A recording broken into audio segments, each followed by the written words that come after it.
অসহ্য পায়ের যন্ত্রণা নিয়ে একা ক্লান্ত ছোট্ট বাচ্চাটি খড়িয়ে খড়িয়ে হাঁটতে হাঁটতে এগিয়ে চলেছে তার পরিবারের দিকে।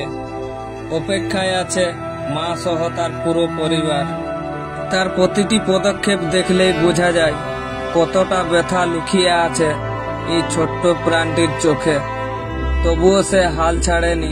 অসহ্য পায়ে যন্ত্রণা নিয়ে চেষ্টা করে চলেছে তার পরিবারের সঙ্গে তাল মিলিয়ে চলার। ওই ছোট্ট আহত বাচ্চাটি যাতে তাদের দল থেকে পিছনে পড়ে না যায়, সেই জন্য তাদের পুরো দলটা ধীরে ধীরে চলাফেরা করছে এবং বাচ্চাটি পিছন দিকে পিছিয়ে গেলে তার মা তাকে ছুঁড়ে করে ঠেলে নিয়ে সামনের দিকে যায়। উড়িষ্যার কেওনঝড় জেলার অন্তর্গত চম্পুয়া রেঞ্জের অধীনে 29টি হাতির একটি দল রয়েছে। সেই দলেরই একটি ছোট্ট বাচ্চা হাতির সামনের বাম পায়ে আঘাত লেগেছে, যার ফলে সে বেশ কিছুদিন ধরেই খড়িয়ে খড়িয়ে হাঁটছে। আঘাতের সঠিক কারণ জানা না গেলেও ধারণা করা হয়েছে দলের সঙ্গে তাল মেলাতে দৌড়ানোর সময় পা মচকে বা পড়ে গিয়ে আহত হয়েছে বলে অনুমান করেছে।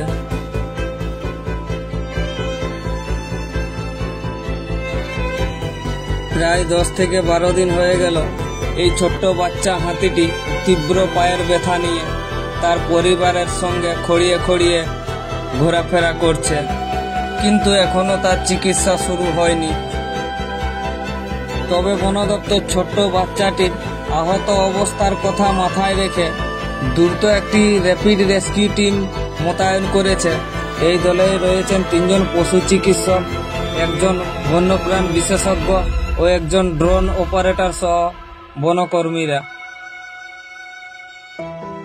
এবং তারা থার্মাল ড্রোন প্রযুক্তি ব্যবহার করে দলটি সময় মতো চিকিৎসা নিশ্চিত করার জন্য বাচ্চা হাতিটির গতিবিধি ও স্বাস্থ্যের উপর সতর্কতার সাথে নজরে রেখেছেন।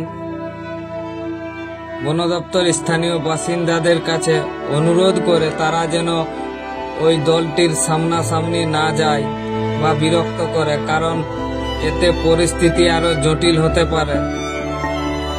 আহত বাচ্চাটির নিরাপত্তা নিশ্চিত করতে এবং অন্যদিকে কাছাকাছি গ্রামের মানুষ ও ফসলের ক্ষতিরোধ করতে সার্বক্ষণিক নজরদারি চালিয়ে যাচ্ছেন বন দপ্তর।